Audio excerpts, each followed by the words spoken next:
Start अच्छी थी स्वातिक पाटिल की, मगर फिलहाल पीछे चल रहे हैं Swatik Patil. 100 metre breaststroke ही है।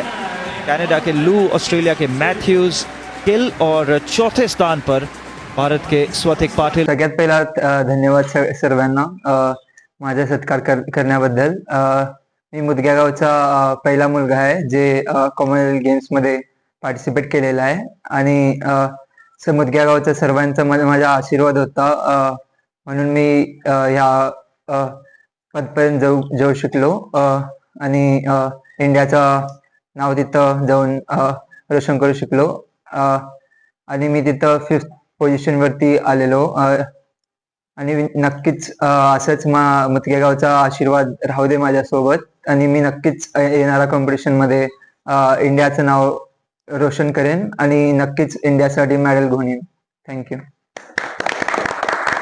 आज आम्हाला खूप मोठा अभिमान आहे, कारण आमच्या गावातील स्वातिक नारायण पाटील हा कॉमनवेल्थ गेम पर्यंत जाऊन पोहोचला।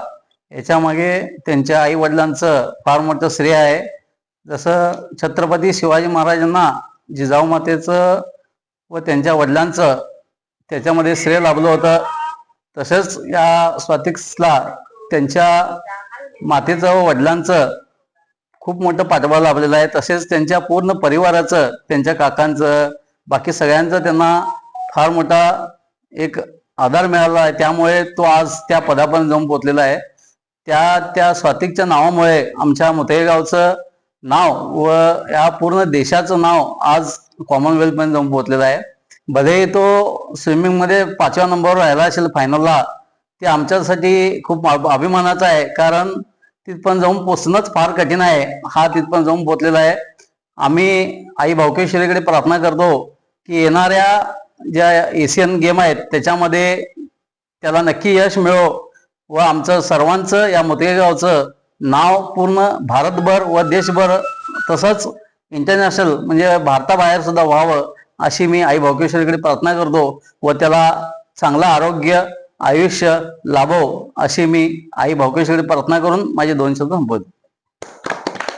हे मित्रमंडळ आमचे पुढारी नेते उमेश पुरी याच्यावर आज जे कॉमन्सवेल्थ मध्ये आमचे पुतण्यांचा जे सत्कार केलाय त्याच्याबद्दल मी पहिला तुमचे स्वागत करतो। दुसरी गोष्ट, आज माझा पुतण्या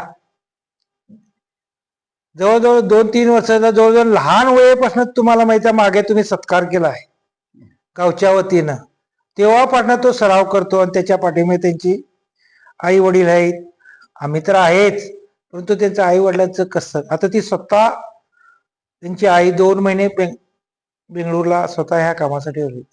आणि दुसरी गोष्ट, त्याच्यापेक्षा हा कडसर आहे, तो दिसतंय तसं नाही। जिद्द म्हणजे जिद्द, हे करायचं म्हणजे करायचं, हे उठायचं म्हणजे उठायचं, हे खायचं म्हणजे खायचं, हे पाहिजे म्हणजे पाहिजे, अशा दृष्टिकोन असा असला तरच तो खडसर मेहनत घेऊन पुढे जाणार। उद्या येणाऱ्या कॉमन्सवेल्थला किंवा कुठल्याही ऑलिम्पिकच्या ह्याच्यात तो नक्की भाग काढेल आणि आमच्या वतीनं सगळ्यांना त्याचा माझा आशीर्वाद आहे। माझ्या घरच्या फॅमिलीच्या वतीनं, आनंदगडच्या घरच्या वतीनं आणि गावच्या वतीनं माझ्या आशीर्वाद। बस, थँक्यू।